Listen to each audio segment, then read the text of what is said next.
Amém. Hoje pela manhã nós meditamos em Gênesis. Eu falei que hoje à noite eu queria falar sobre Apocalipse, para vermos o início e o fim. E nós vemos a razão pela qual Deus criou todas as coisas, e a forma que Ele fez, e como Deus colocou a sua imagem no homem, e como isso se relaciona a cada aspecto da vida.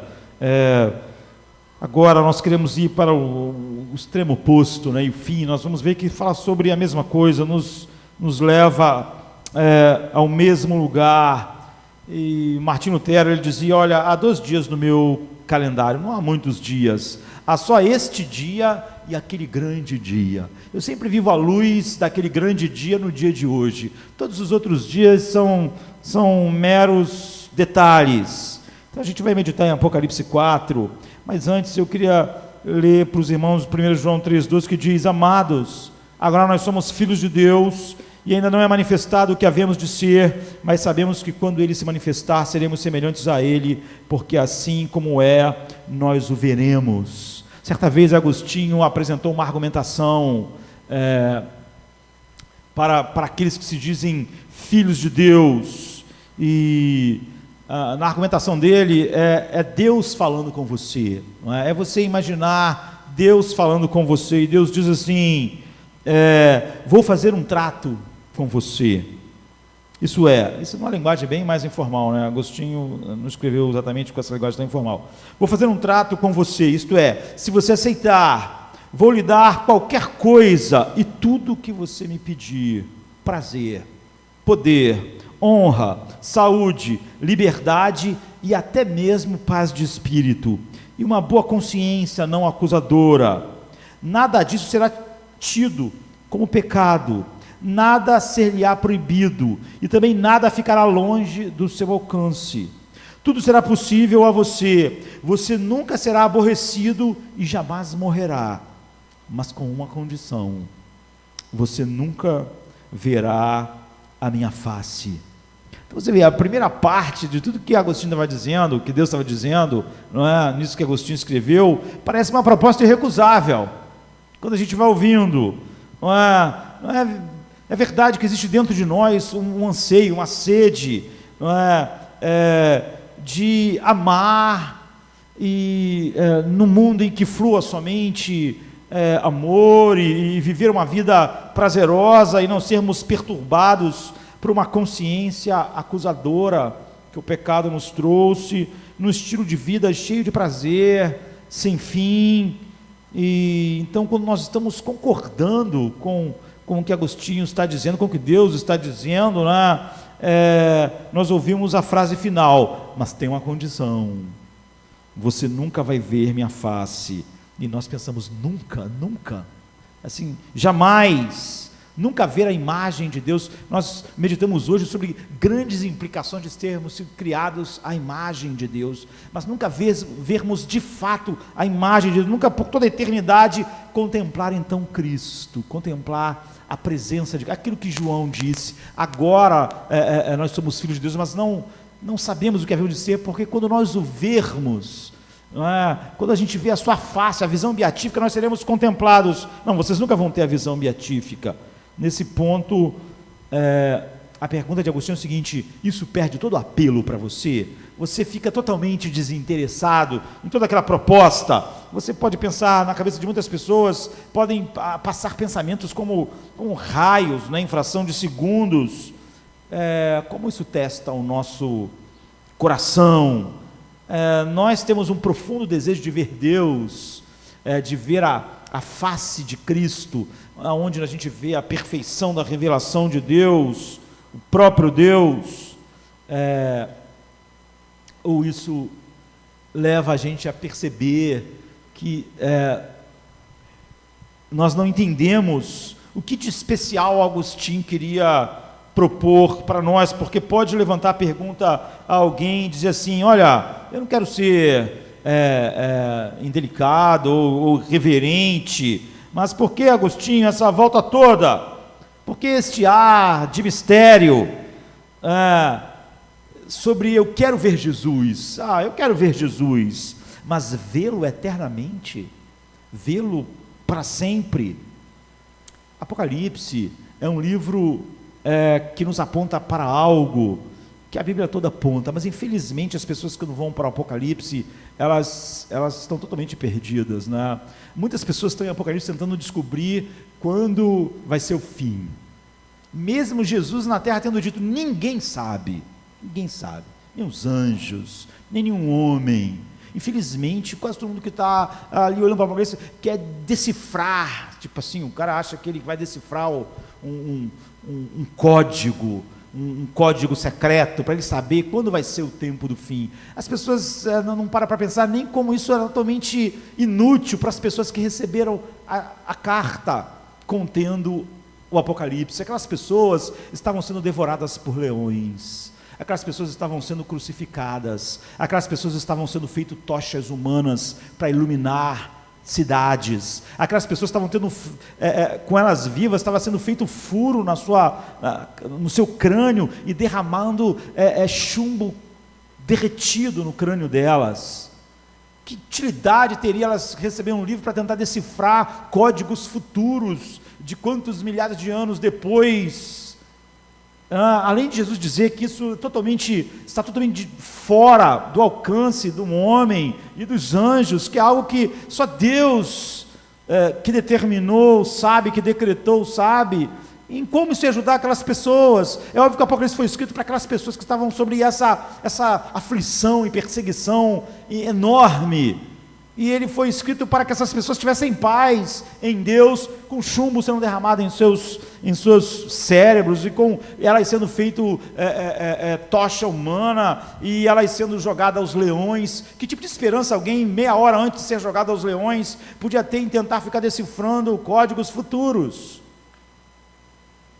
Ou então as pessoas querem olhar o Apocalipse para saber como vai ser o céu, e os interesses a respeito disso não são interesses espirituais, não são interesses que deviam queimar nosso coração. É mais o mesmo erro que se comete com toda a Bíblia. As pessoas leem a Bíblia e elas perdem o que a Bíblia está ensinando. Por quê? Jesus disse aos fariseus, vocês buscam na palavra, ou vocês olham nela, mas vocês perderam sobre aquilo que ela fala. Ela fala sobre a vida eterna, e eu sou a vida eterna. Cada texto é sobre mim, cada história é sobre mim, cada figura apontava para mim. Vocês deviam estar me procurando nas páginas da Bíblia. Mas você vê, os fariseus sempre queriam saber sobre o casamento, eles queriam saber sobre isso, sobre aquilo, é isso que eles iam lá investigar, como aquilo ia direcionar uma grande vida. E a grande vida não era vista como resultado de encontrar a beleza de Deus em Cristo. E você vê, então as pessoas hoje, elas vão para a palavra de Deus, elas não estão procurando Cristo, elas estão procurando ajuda, para esse problema, para aquele problema, e para o seu pai, para a sua mãe, para o seu casamento, para os seus filhos. Elas estão indo na Bíblia fazer algo que é totalmente oposto daquilo que a Bíblia revela. Foi o que Jesus disse aos discípulos no caminho de Emaús, e ele abriu a Bíblia para eles e mostrou como toda a Bíblia falava a respeito dele. Agora, o Apocalipse é sobre o quê? Todo a respeito de Cristo. Mas, de novo, as pessoas vão lá e elas querem saber, eu vou ver o meu avô Joaquim,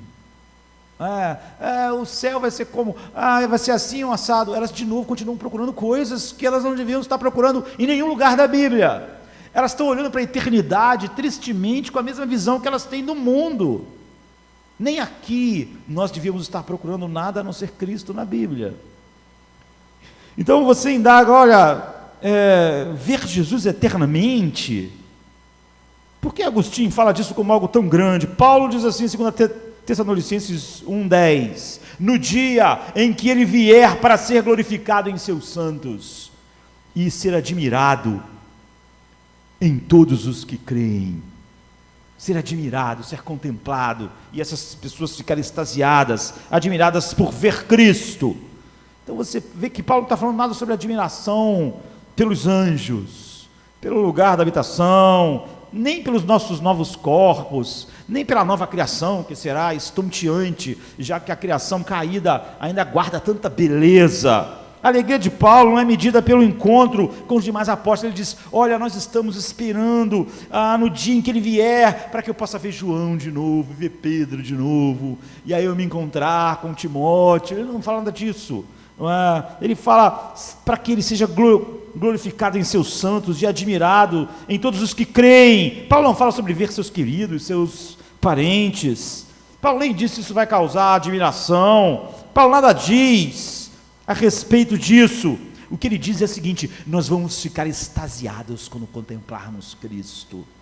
Extasiados, nós nunca vamos querer nada encherá a nossa mente, como quando nós vermos Ele, nós vamos ficar totalmente admirados. É a razão pela qual nossos corações foram feitos, ou como Ele orou, para que eles estejam onde eu estiver, para que eles vejam a minha glória. É sobre isso que Paulo está dizendo, é sobre isso que Apocalipse está falando. Você vê, ele não está falando, os corações dos homens capturados, eles estão totalmente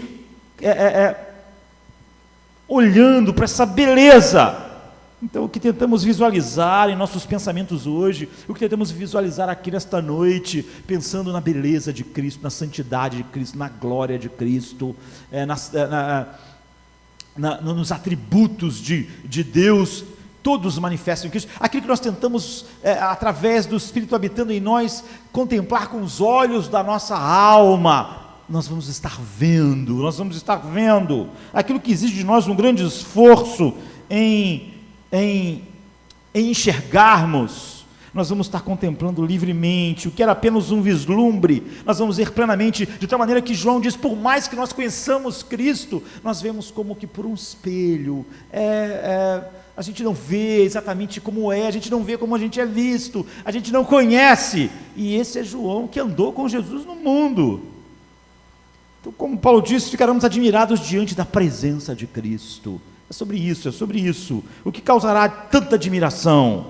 Nós precisamos imaginar João velho, encurvado. Esse não é mais o jovem forte, pescador da Galileia, não é? Mas é um velho preso numa ilha. Os anos assim já se passaram. E ele diz assim, Apocalipse 4, 6, 5 a 10, diz assim: e no centro, ao redor do trono, havia 4 seres viventes, cobertos de olhos, tanto na frente como atrás.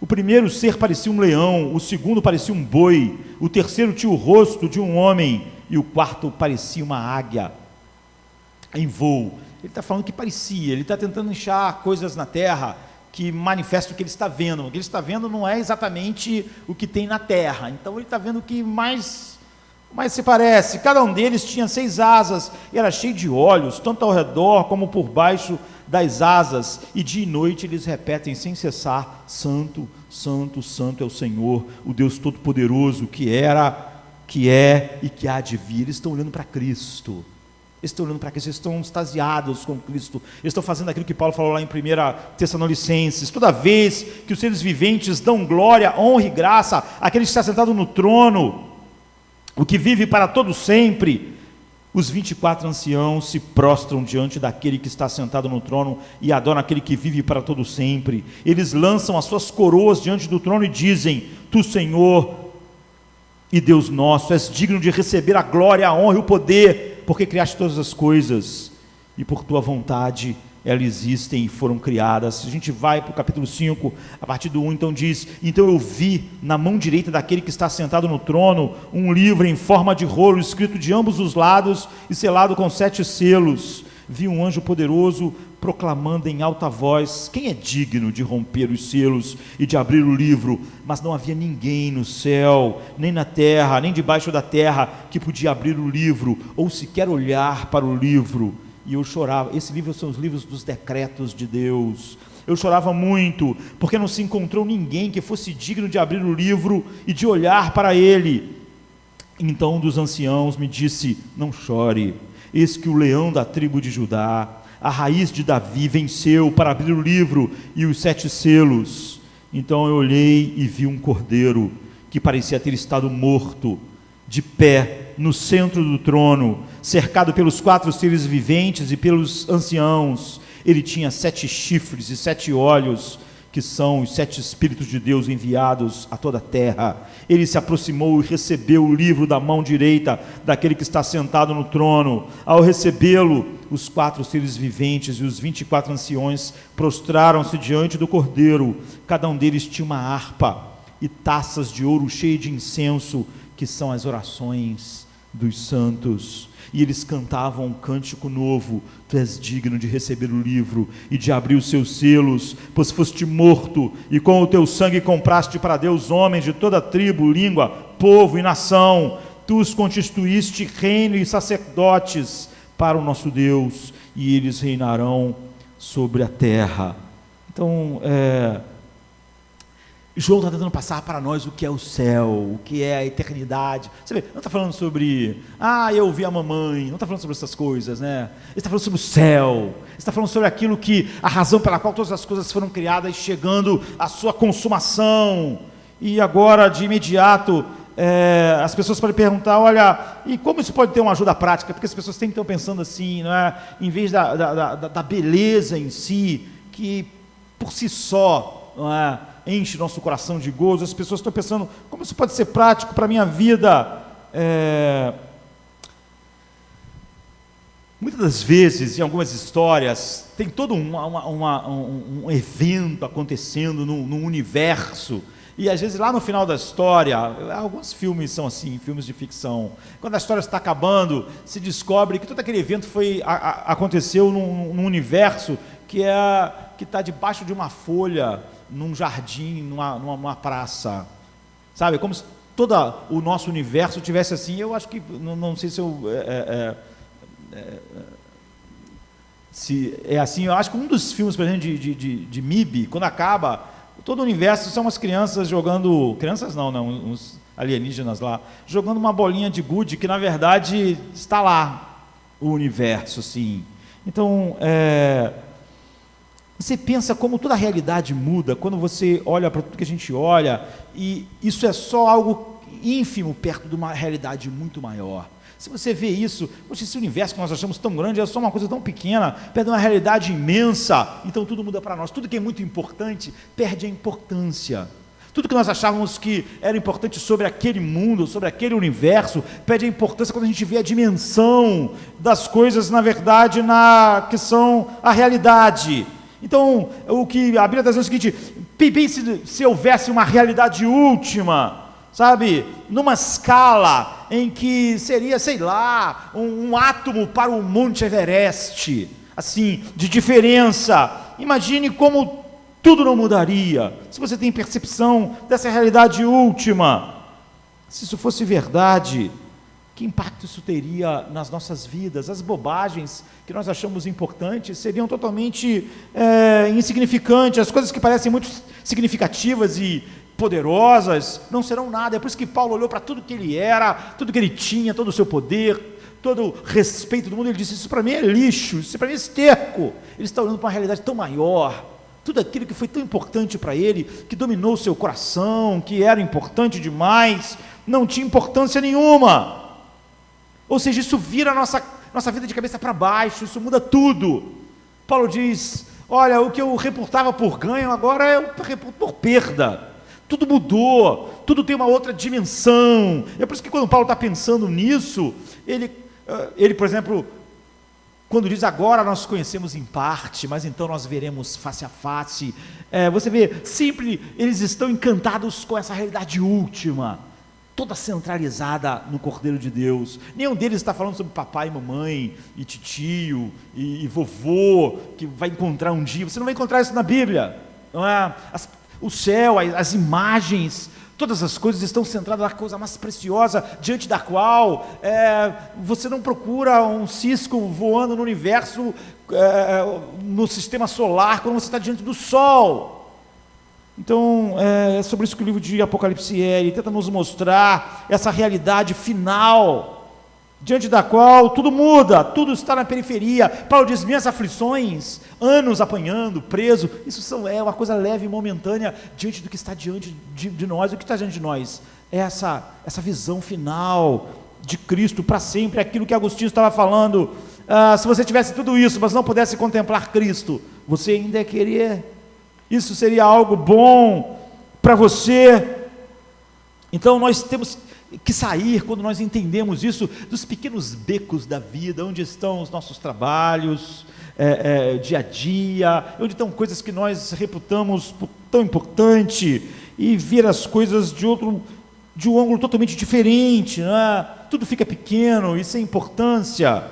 Então a Bíblia diz: depois dessas coisas olhei, e diante de mim estava uma porta aberta no céu. A voz que eu tinha ouvido no princípio, falando comigo, como uma trombeta, disse: suba para cá, e eu lhe mostrarei o que deve acontecer depois dessas coisas. Você vai ver o que é a realidade última. Você, João, que me conheceu como um carpinteiro, andando nas praças da Galiléia, você não tem nem a menor ideia da realidade última. É por isso que João vai dizer que caiu como morto diante de Cristo.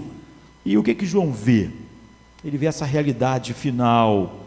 E a realidade final do Apocalipse é a adoração sem fim a Cristo.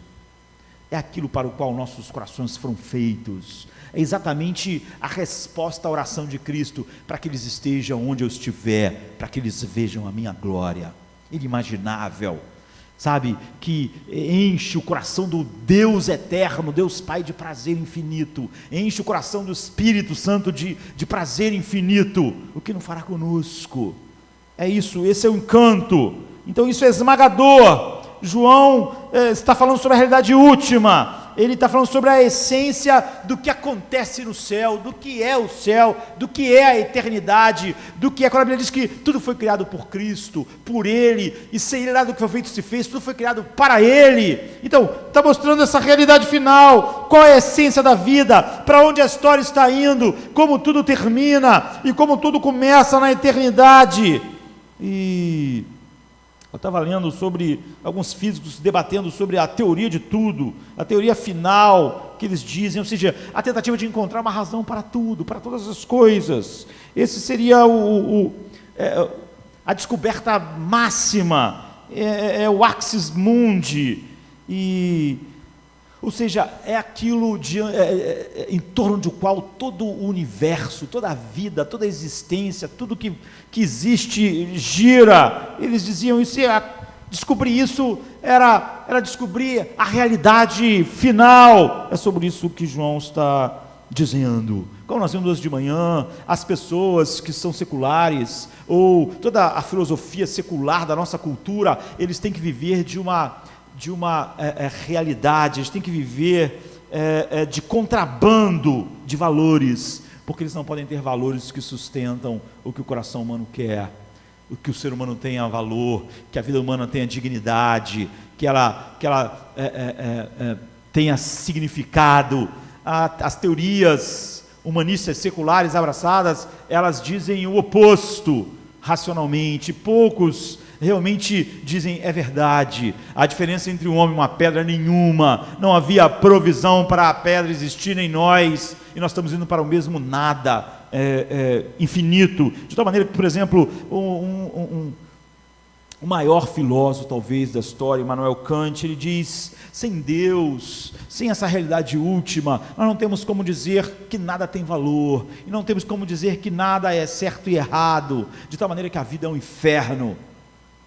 Então, como ele não era cristão, ele dizia: se Deus não existe, para a vida não ser insuportável, nós temos que viver como se Ele existisse, porque não faz nenhum sentido em nada do que nós definimos como importante, belo e certo, se Deus não existe. Ou seja, nós somos obrigados a viver de valores emprestados, contrabandeados de outro lugar, porque racionalmente não tem nenhuma base para nós vivermos, para uma sociedade e para o senso de valor. Então eles têm que contrabandear isso.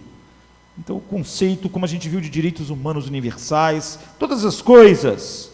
E João diz: qual é o centro de tudo então? Qual é a razão de todas as coisas? Esse axis mundi, essa coisa central. Qual é o centro de tudo que o céu é? É a adoração, é isso, é uma necessidade de culto. Nós fomos criados, como Agostinho diz, para Ti, e nosso coração não encontra descanso enquanto não descansa em Ti.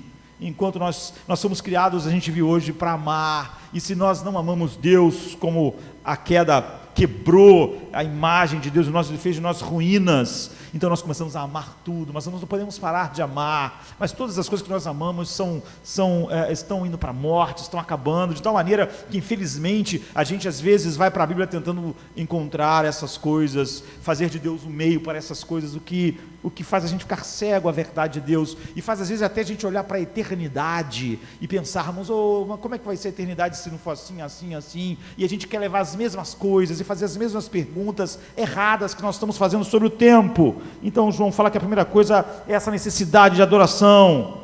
Isso pode parecer difícil para nós. Quando se trata de Apocalipse, você nunca deve se concentrar nas árvores. Como Deus não queria dizer para nós qual seria o tempo que algo ia acontecer, e nem queria que nós olhássemos para outra coisa como de valor final, a não ser aquilo que é o centro do coração de Deus.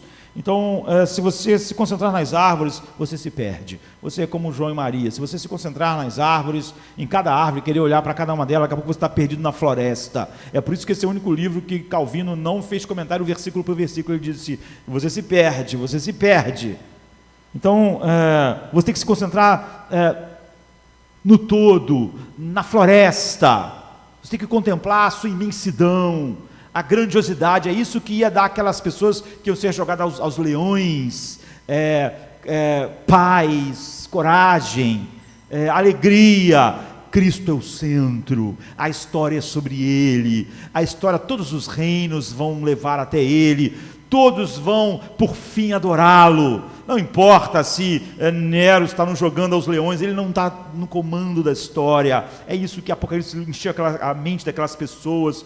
Cristo é soberano sobre tudo, a história é sobre ele, não é sobre o Império Romano. O Império Romano é um cisco perto do plano eterno de Deus, e esses decretos de Deus, feitos na eternidade, só estão na mão de Cristo, só Ele pode abri-los e dar sequência a Ele. Então, quando se trata de Apocalipse, você se concentrar nas árvores, você se perde.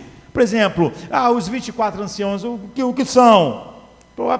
Provavelmente as 12 tribos de Israel e os 12 apóstolos, para mostrar toda a igreja, mostrando todo o povo de Deus, os 4 seres viventes. Provavelmente eles representam tudo, toda a criação, tudo que existe, não é? Você vê, tem um animal que representa os animais domesticados, que é o boi, e tem o animal selvagem, uma das criaturas viventes, que é o leão, é o rei dos animais selvagens, e você tem o rei daqueles que são portadores da imagem de Deus, né? A face de homem, e você tem aquele que é o ápice, vamos dizer assim, dos animais voadores, que é a águia, que domina os céus. O que está dizendo assim? Representa tudo, você vê? Representa toda a igreja, representa tudo que foi criado, todas as coisas. Há uma necessidade universal de adoração, não é? E apesar de a imagem de Deus ter sido quebrada, você vê, essa necessidade continua dominando o coração do homem, e a natureza toda continua manifestando a glória de Deus.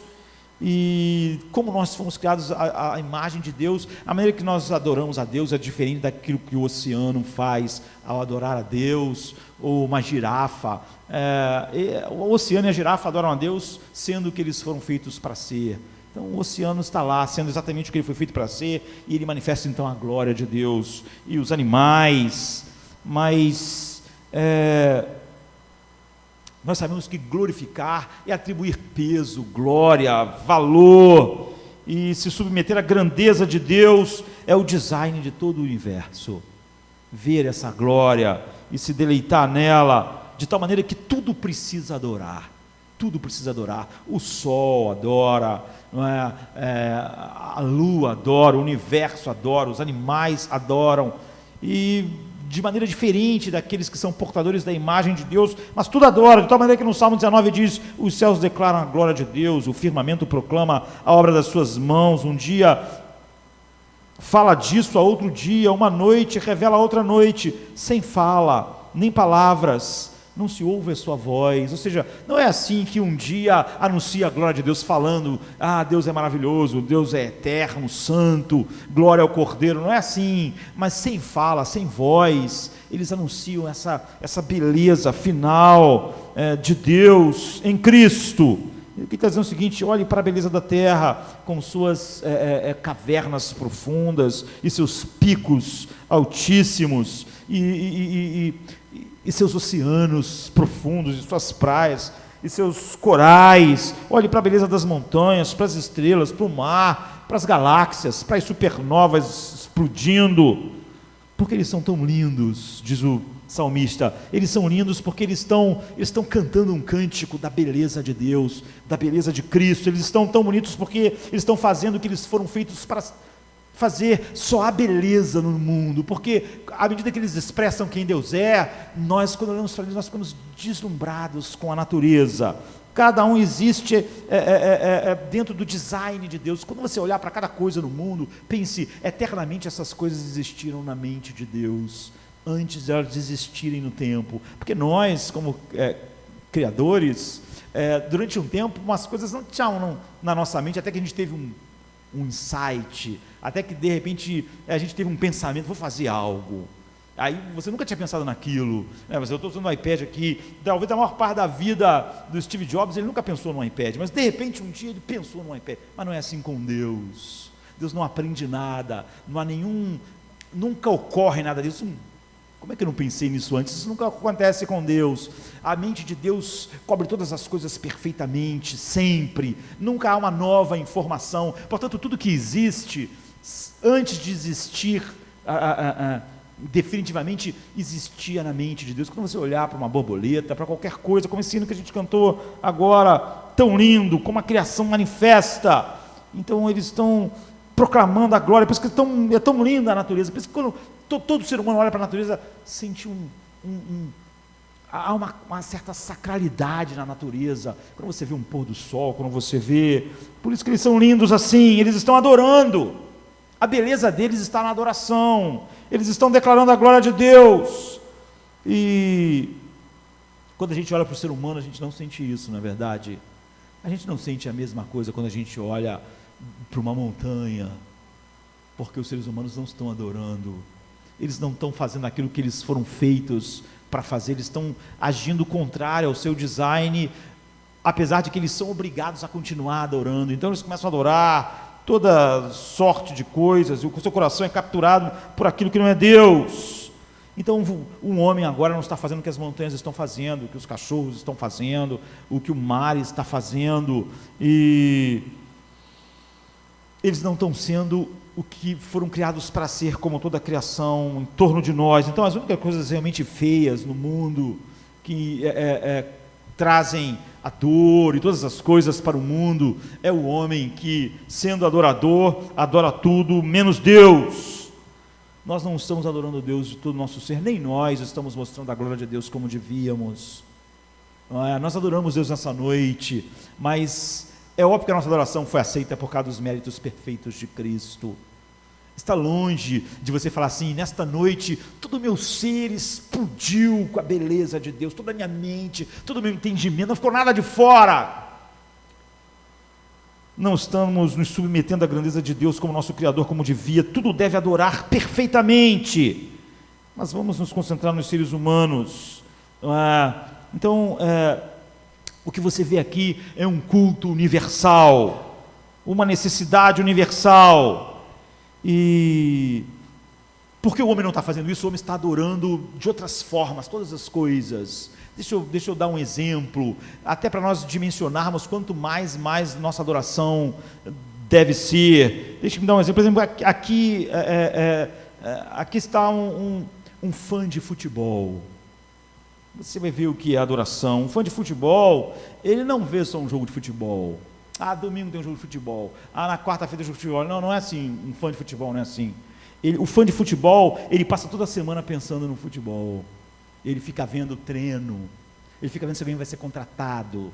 Ele quer ver entrevista. O que o técnico vai dizer? Ele não está pensando só no futebol. A semana inteira aquilo ocupa a mente dele. O interesse, ele abre o jornal, ele quer saber se alguém se machucou, se vai contratar alguém. Você vê, ele estuda o objeto da adoração. Ele cria expectativas sobre o objeto da adoração. Ele tem um interesse. É por isso que Spurgeon disse, os pastores devem se preparar para o culto, mas você se preparou? Você ficou assim durante a semana? Indo para a Bíblia, como vai ser o culto? Como vai ser é assim como as pessoas fazem com o futebol? Você foi ir para a Bíblia, você tinha uma expectativa a respeito desta noite, ela capturou o seu coração durante toda a semana, você estava sempre interessado, sempre que podia, para dar uma olhada e se preparar para esse momento. É assim que as pessoas fazem com o futebol. Ele lê sobre o futebol, ele estuda, vai jogar um 4-4-4, num 4-4-2, ele vai jogar dessa outra forma, vai entrar esse, vai sair daquele, ele estuda, ele lê sobre isso, ele lê as estatísticas, em seguida no domingo, ele gasta grande quantidade de tempo e esforço para estar naquela hora, naquele lugar, vendo, ou no estádio, ou na sua casa. Ele gasta dinheiro para ir para o estádio, ele gasta dinheiro para ter o pay-per-view, ele vai gastar dinheiro de energia para ligar a televisão, e quando o objeto da adoração dele finalmente chega diante dele, o que ele faz? O que acontece? Ele elogia, ele grita, o rosto dele brilha. Quando o time entra em campo, ele já está animado, meia hora antes, ele está animado, meu Deus, essa hora não chega, hoje é o jogo, ele já vai trabalhar, mas ele não está prestando atenção no trabalho dele, não é assim? Ele pensa, essa hora não passa logo, hoje eu tenho um jogo, vai ser um jogo importante, o dia fica todo ligado naquilo. O que é isso? É adoração. Agora foi assim para chegar aqui no culto hoje? Como o Spurgeon disse, você se preparou, viu? O adorador é assim, você vê, há essas expectativas sobre a beleza dele. Tom Wolfe, que é um jornalista americano, escritor famoso, por exemplo, A Fogueira das Vaidades, ele disse, olha, eu vejo em todo lugar, no círculo que eu vivo, um culto à arte. Ele diz, as pessoas seculares, essa sociedade secular, que não tem mais nenhuma relação com Deus, ela precisa de um culto, ela precisa de uma sacralidade. Então, anos atrás, ele diz, os lobbies, as salas das mansões, das casas que eu ia, elas tinham o quê? Tinham cruzes, crucifixos, estrelas de Davi. Hoje o que elas têm? Peças de arte. Então ele disse, as mansões que foram construídas no início do século, em Nova York, elas tinham capelas. Hoje o que elas têm é arte. Elas têm arte, e as pessoas andam, ele diz, nesses lugares cheios de arte, tanto nessas mansões, ou nesses museus, eles são reverentes. Você nunca vai ver alguém andando pelo Louvre, falando alto, gritando, não, olha só, isso aqui é a Mona Lisa, as pessoas falam baixo, as pessoas estão ali, há uma atmosfera, ele diz, Tom Wolfe, de adoração, e antes nós usávamos esses lugares para orar, mas agora não. Ele diz, nós costumávamos ser os homens ricos, quando eles morriam, eles deixavam terras, dinheiro para a igreja. Agora eles deixam para os museus, eles deixam para o Guggenheim, eles deixam para o Smithsonian, eles deixam para os museus, porque ele diz, para mostrar que você é uma pessoa que tem uma certa espírito, que tu não é um bicho, que tu não é uma pessoa que tem substância, que você não é grosseiro. O que ele está falando? Adoração. Ele diz, nós temos que tirar isso de alguma coisa, para nós vermos algum valor em nós temos que falar baixo diante de uma grande peça de arte, nós temos que passar a ideia da sacralidade daquilo. E olhe para a relação das pessoas em relação a sexo na nossa cultura, queridos. O sexo está em todos os lugares, em todas as músicas, em todas as literaturas, em todos os programas. Adoração. Então, Malcolm Muggeridge, que é um britânico, autor famoso, morreu em 1990, ele diz, o sexo é o misticismo do materialismo.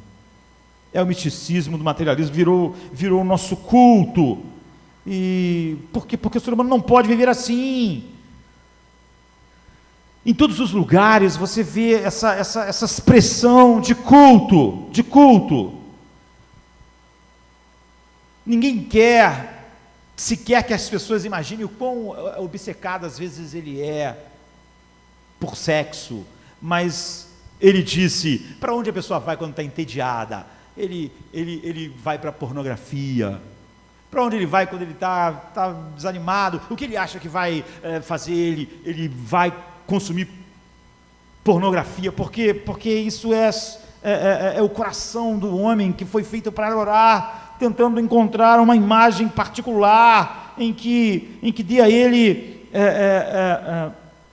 esse sentido que o adorador procura. E Tom Wolfe diz, olhe para as celebridades, a verdadeira história dos reis e rainhas é uma história horrível, sempre foi uma história de dominação e de tiranias, mas qualquer país que tem um rei hoje, ele diz, são totalmente encantados, obcecados com o brilho da família real.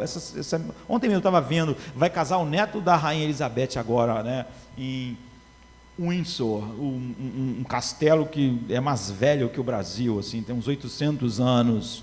Então, está vendo a cidade lá de Windsor, que tem uns 30 mil, 40 mil habitantes, vai receber uma injeção de bilhões por causa do casamento. Todo mundo se movimentando, todo mundo querendo ver, sei lá, ver o rei passando, ver a rainha passando, as carruagens, ver. Só de estar lá, vai dizer, eu estava lá quando o príncipe casou, a rainha estava lá, e foi. E é isso, ele diz, olha para isso. Há países, ele diz, que não tem uma realeza assim, mas então nós tomamos aquela pessoa que é super linda, no nosso modo de ver, os super atléticos, os super ricos, e nós começamos a olhar para eles, o que eles estão fazendo, e a gente abre revista, ele não é da nossa época, né? Abre o Instagram, abre não sei o que, para ver as bobagens que eles estão fazendo, nós estamos tudo adorando, há objetos de culto, nós transformamos eles em celebridades. Eles não fizeram nada, a não ser de repente chutar a bola, ou de repente ter um rosto que nós achamos bonito. A Bíblia diz que isso é porque todos nós precisamos adorar algo maior do que nós mesmos. Algo que nos faça sentir uma certa grandiosidade que nós perdemos como resultado de haver um traço na nossa memória. Que nós, apesar de obliterarmos a verdade, ficou em nós, há um traço em nossa memória, na nossa alma, de alguém em um trono, de alguém lindo, de alguém maravilhoso, de alguém com poder, mas que é justo, de alguém com sabedoria, com força, com glória, que brilha na sua extensão máxima, mas isso é uma lembrança perdida em nós. Nós estamos tentando achar isso como feitos para adorar, e nós começamos a adorar qualquer coisa. É sobre isso que essas pessoas que não são cristãs estão dizendo, ao tentar descrever a nossa sociedade totalmente humanista. Nós nos curvamos então, ele diz, sobre belos corpos, sobre times de futebol, sobre celebridades, nós nos curvamos sobre pessoas que cantam, pessoas que tocam, pessoas que interpretam. Porque a nossa natureza espiritual é como a nossa natureza física. A nossa natureza física, ela deve receber boa comida, excelente comida, mas se você deixar ela com fome, ela vai comer qualquer porcaria. Se você estiver desesperado para comer, sabe, vai chegar uma hora que você não vai ter nojo de nada. Você vê algumas imagens da Venezuela, as pessoas comendo no lixo. Isso é a natureza humana. Você precisa comer. O ideal é você comer coisas maravilhosas, que nutrem, que fazem bem, mas como você foi feito com essa necessidade, se você não tiver essas coisas maravilhosas, a sua natureza vai querer comer, mesmo que seja veneno. Você não sabe a história do avião que caiu nos Andes, e as pessoas acabaram comendo as pessoas que morreram? É isso. Talvez aquelas pessoas diziam, nunca comeria algum ser humano que morreu, mas a nossa natureza física depende desesperadamente de comida, de se alimentar. E ela, é óbvio, foi feita assim por Deus para receber os melhores alimentos que Deus criou, mas à medida que ela não é alimentada por esses alimentos, ela vai começar a comer qualquer porcaria. Assim é o homem adorando hoje. Ele está consumindo lixo, restos, mas a sua alma não pode deixar de se alimentar, não pode deixar de adorar. É sobre isso. Você reconhece o culto na sua vida? Você, quando está falando sobre futebol, você reconhece mais isso do que o culto e aquilo que te trouxe aqui nesta noite? Ou sobre celebridades, ou sobre sexo, ou sobre arte? Você vê esses homens seculares, estavam falando sobre um monte de coisas, porque pelo menos eles conseguem observar essa necessidade humana, apesar de não terem uma cosmovisão cristã. Sabe, você precisa de algo que te faça ficar com um nó na garganta, que faça cair lágrimas e dizer, isso é lindo, isso é lindo. Você sabe que aquilo é só um filme, você sabe que aquilo é tudo, não é verdade, não é real, mas você está emocionado, você precisa disso. Se tua alma não tem comida boa, você vai precisar alimentar ela, porque como corpo físico, ela sente uma fome, uma sede inexorável. Então, essas não são atitudes científicas, não são atitudes racionais, elas são atitudes religiosas.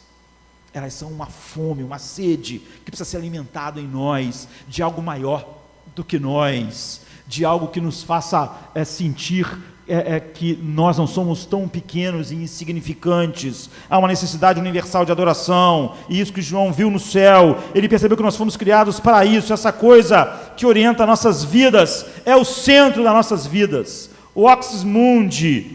Então, você pode dizer, mas eu não sou assim com o sexo, ou com o futebol, ou com a arte. Não importa, alguma coisa está movendo você, e mesmo quando você não quer estar ligado a nada definitivamente, é porque você tem uma necessidade enorme de controle. Você só conseguiu encontrar como a coisa mais importante a você se curvar apenas você mesmo, mas você está fazendo isso. Há uma peça famosa, e um livro também, de Peter Schaefer, chamado Equus, que, eu não sei se ele já morreu, mas ele nasceu em 1920 e pouco, se ele não morreu, está com uns 90 e muitos anos. E nessa peça é a história de um psiquiatra, a peça toda, a obra toda, eu não vi a peça, li, é sobre o tempo todo um psiquiatra conversando com um menino, e esse menino, ele é encantado por cavalos, ele adora cavalos, e ele adora cavalos como se fosse Deus, assim, ele adora ver um cavalo galopando, e a crina do cavalo, e estar no cavalo. Então as pessoas, o pai, a mãe dele, ficam louco, só pensa em cavalo, o cavalo é tudo na vida dele, o princípio, o meio, o fim, o alfa e o ômega, sabe? Então ele conversa com esse psiquiatra. Toda a peça é isso, a peça famosa na Broadway, foi interpretada por Anthony Hopkins, e outros grandes atores, assim, porque ficou em cartaz tempo demais. Mas o psiquiatra, no meio da peça, ele começa a pensar, a olhar para o garoto e dizer, a vida dele é muito mais cheia do que a minha, por eu ter comprado a ideia do secularismo, de que minha vida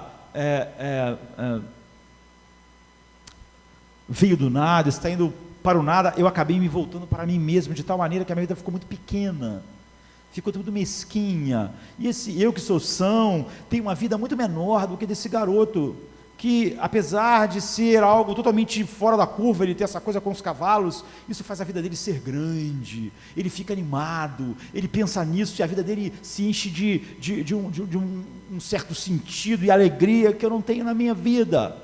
Então você vê, porque isso ele está descrevendo adoração, a peça toda é a respeito de quando você não tem um objeto para adorar, você se volta para si mesmo, você vai ficando cada vez mais amargo,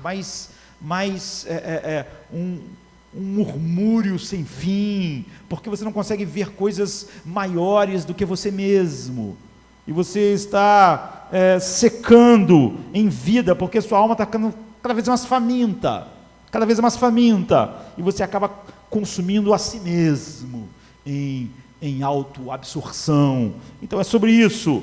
Sem o culto você encolhe. É tão brutal quanto isso. Então tudo está cultuando, tudo está adorando, porque foi para isso que tudo foi criado. É sobre isso que é o céu, é sobre isso que é o fim de todas as coisas. Então quando você está fazendo isso, igual o psiquiatra percebe, você está matando a si mesmo de inanição, você está matando a sua humanidade, porque a humanidade foi feita para celebrar algo maior do que ela, ver algo maior do que ela e se alegrar em algo maior do que ela. É por isso que ela procura isso na arte, no futebol, no sexo, na beleza, na realeza, na celebridade, essa necessidade. E eu estava lendo um ambientalista, ele diz, é assim que nós, pessoas como eu, nos tornamos. Nós fizemos da natureza um lugar de culto, para nós acharmos que a nossa vida é maior do que ela é, e a gente acabou fazendo disso o nosso objeto de adoração. Então você vê que isso se espalhou por todos os lugares, de várias formas. Nós temos que encontrar algo maior do que nós mesmos, e é muito triste. Então quando você vai para a Bíblia e você não está procurando algo assim, não é verdade? Você está procurando simplesmente algo maior fora da Bíblia e quer que ela te ajude com isso. Ou quando você está olhando para o céu, você está procurando mesmo na eternidade aquilo que não é sobre a eternidade é sobre Cristo, como a Bíblia é sobre Cristo. Na verdade tudo é sobre Cristo, porque tudo foi criado por Ele e para Ele, e nele todas as coisas subsistem. E todo o céu para nós e toda completude da alma é a oração de Cristo, para que eles vejam a minha glória, a glória que eu tinha contigo antes que o mundo existisse. Nós temos que encontrar algo fora e maior do que nós. E aquele homem estava dizendo, nós estamos adorando a natureza, porque isso nos dá pelo menos uma ideia de missão, de propósito na vida, esse culto à natureza. E quando a gente está lá diante da montanha, há uma certa reverência em nós, e isso nos acalma um pouco, traz um pouco de paz, e dá sentido à minha vida. Você vê adoração. Eu não faço isso para nada, não é? O psiquiatra diz, eu não fiz a minha vida a respeito de nada, e por isso a minha vida está secando, porque nós precisamos de algo assim. E eu acabo invejando esse garoto que na sua loucura adora cavalos, porque eu vejo nele uma vida muito mais rica do que a minha vida que está secando.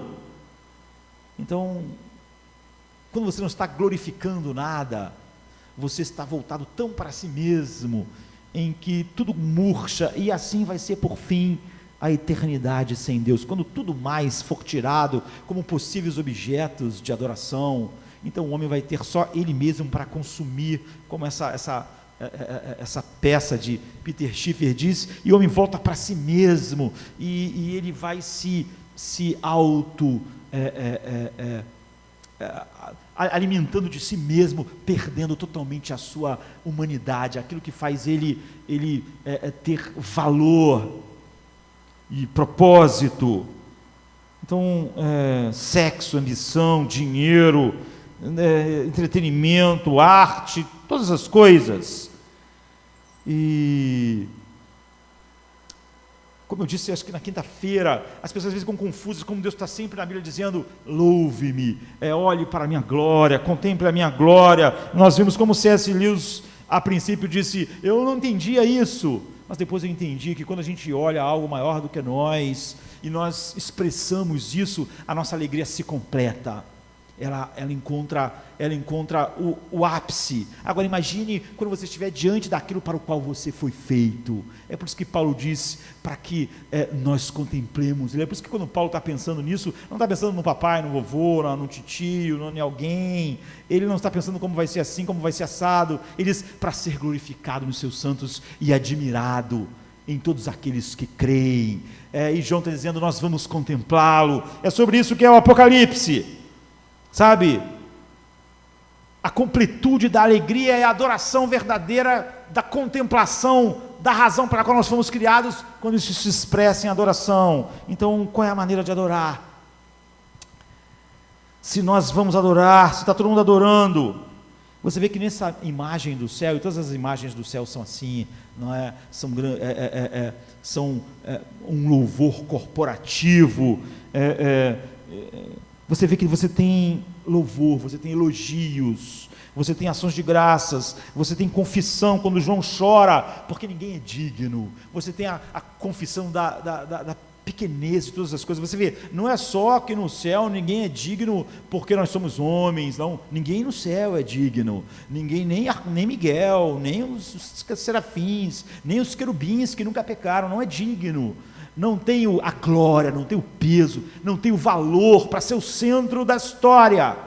Na mão lá está o livro, aqueles são os decretos de toda a história, de tudo que Deus decretou para mostrar a razão pela qual tudo foi criado, não é? Cristo. Então você tem todo tipo de culto, você tem todos os meios. Quando eles começam a louvar a Deus, eles têm harpas, eles têm instrumentos. Você vai dizer, por que não tem guitarra? Por que não tem... porque a Bíblia nunca fala sobre coisas que ainda não existiam. Mas se Jesus começasse a falar sobre computadores, porque Ele é Deus e sabe todas as coisas, seria as pessoas... Deus sempre fala daquilo que as pessoas podem entender. Você vê ali o homem semeando, eles podiam entender. Vamos botar a armadura do Espírito, ter a espada, porque eram as armas que existiam. Deus sempre fala na linguagem das pessoas podiam entender. Ele fala sobre os instrumentos que existiam, mas ele fala assim, e eles tocavam guitarras. A gente vai fazer, mas o que era isso que eles estavam tocando, os anjos tocando guitarras, não é? Então, biblicamente, você vê, algumas pessoas dizem, a adoração, não, a música, não é necessariamente a adoração tem que ter música. Não é verdade, porque você vê que Deus criou todas as coisas para que a adoração, ela se expresse da forma mais profunda possível. No céu sempre tem música, nunca é assim como algumas pessoas querem dizer. No céu sempre as pessoas começam a cantar, e sempre tem instrumentos, e sempre eles começam o cântico do Cordeiro, o cântico de Moisés, a cantar, música. Então tem harpa, tem música, porque a adoração, ela deve ser de todo o nosso ser, alma, coração, vontade, emoção. E a música é assim, né? Você tem que ter o quê? Você tem que ter, ela é totalmente analítica, você tem que ter habilidade, você tem que ter estrutura, você tem que ter um ritmo, você tem que ter uma batida certa. Mas a música também é o que? Emocional, não é? Ela nada toca a nossa alma, os nossos sentimentos como a música. Deus fez a música assim. Agostinho fala sobre isso, Lutero fala a respeito disso. E a adoração é assim, todo o nosso ser, deve haver música. Você também vê o que a oração. Você vê que havia os cálices, as taças com a oração dos santos. E também nós vemos a exposição da verdade, não é? Você percebe a primeira música que diz assim, digno és porque tu criaste. Eles estão cantando. Mais tarde você vai ver, tu és digno porque tu foste morto. Ou seja, a adoração não é simplesmente um sentimento. Não existe adoração sem sentimento. As pessoas dizem, a música tem um perigo porque ela tem sentimento. Graças a Deus, foi por isso que Deus criou a música e os nossos sentimentos. Então é óbvio que se você adorar a Deus sem sentimento, você não está adorando a Deus. Você tem sentimento para com todas as outras coisas. Por que para Deus você queria fazer algo sem sentimento? Por que o sentimento é perigoso? Não, o sentimento tem que estar controlado pela verdade. Tu és digno, estão cantando, cheio de sentimento, tu és digno porque tu foste morto.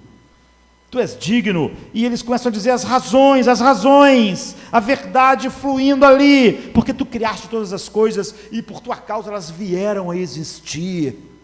Eles estão cantando a verdade, não é só emoção, não é? As chaves da adoração compreendem a verdade, mas cheias de emoção e cheia de música, e ela inflama os corações com a verdade na fornalha do nosso coração, e ela explode da maneira mais profunda, emocionalmente, racionalmente, espiritualmente. A adoração é lógica. Eu diria que a adoração é a lógica em chamas. E nada, nem a pregação desta noite mostra a verdade em chamas como o cântico do povo de Deus. Então, tu és digno, eles estão cantando. Por quê? Porque tem a exposição da verdade, mas você vê cheia de patos, cheia de sentimento, você tem música, você tem louvor, você tem confissão, ninguém é digno a não ser tu, você tem ações de graças, você tem orações, você tem leitura responsiva, você tem tudo. Porque, na verdade, ele está mostrando como se adora, sobre o que nós fomos feitos para ser, como por causa disso o homem, quando perdeu isso, está adorando tudo no mundo. Então, a palavra digno é sempre repetida aqui. Digno és tu, porque tu criaste. No início do capítulo 5, diz: quem é digno de abrir o livro? E finalmente, tu és digno, porque tu foste morto. Então, a palavra digno, isso é importante. A palavra adoração vem de atribuir valor,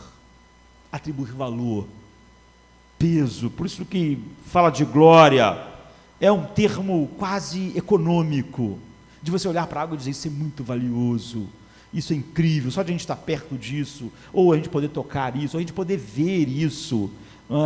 Então você pode, por exemplo, ir para Mateus 13, uma pequena parábola. Jesus diz: o reino de Deus é como um campo. Quando um homem encontrou um tesouro escondido nesse campo, com alegria ele saiu, vendeu tudo que tinha e comprou aquele campo.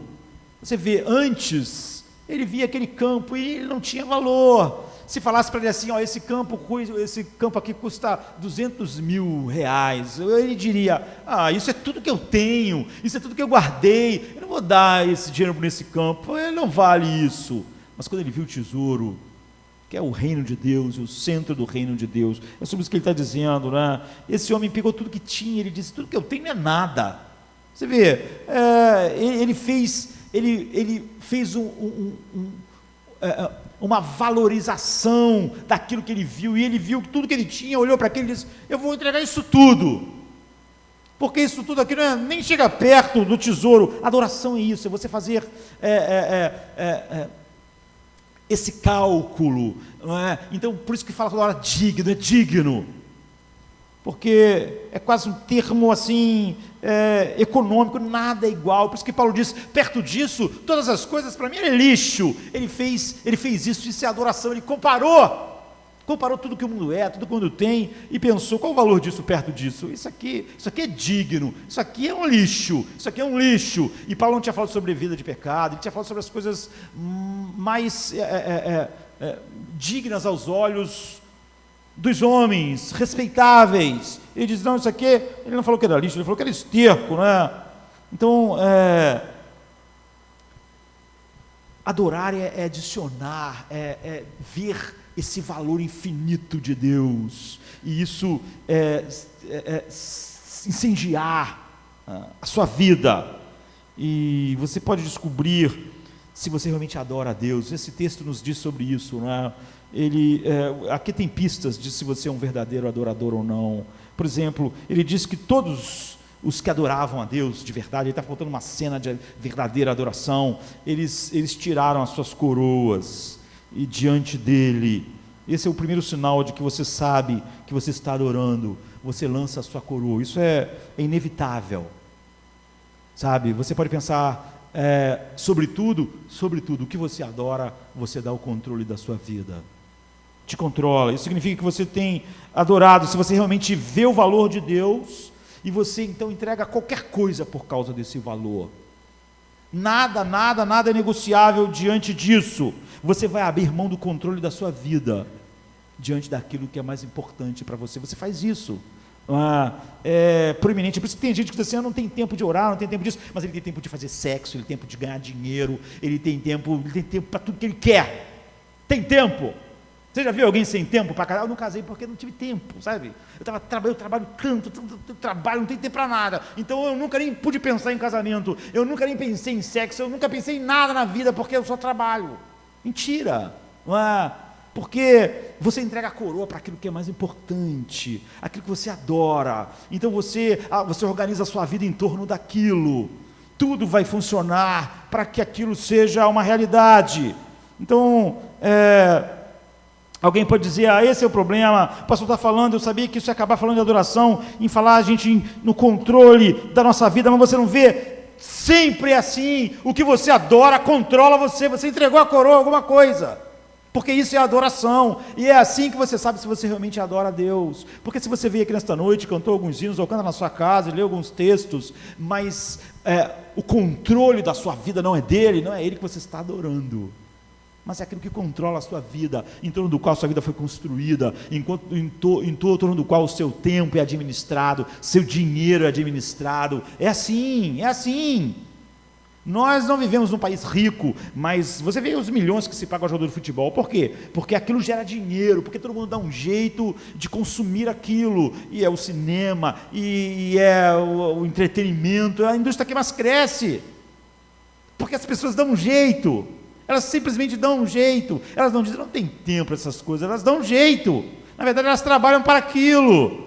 Então as únicas pessoas que não dão a coroa para outra pessoa, é porque elas adoram a si mesmas, não é? E elas ainda não encontraram algo que elas acham digno de encontrar o controle, mas todo mundo está entregando a coroa alguma coisa. Você vê, esse cara está entregando a coroa, a própria ideia de controle da sua vida, e aquilo vai determinar como ele vive, o que ele faz. Isso significa que Deus, quando você adora de verdade, ele se torna a sua prioridade. Você diz, ele é digno, eu fiz a comparação, e o valor é incomparável. Então você vai fazer de Deus, se você o adora, a prioridade da sua vida, na forma como você lida o dinheiro. Você vai pensar, é assim que Deus é honrado, é assim que Ele é glorificado, na forma como você conduz sua carreira, na forma como você vive sua vida sexual, na forma como você usa sua língua, na forma como você mostra as suas opiniões. Você está sempre pensando, é isso que é o que nós meditamos na semana passada, que é santificar o nome de Deus, santificado seja o seu nome. Você faz dele a sua prioridade, você está adorando, você tirou a sua coroa. Todas as coisas na sua vida estão pensando em como Deus é honrado.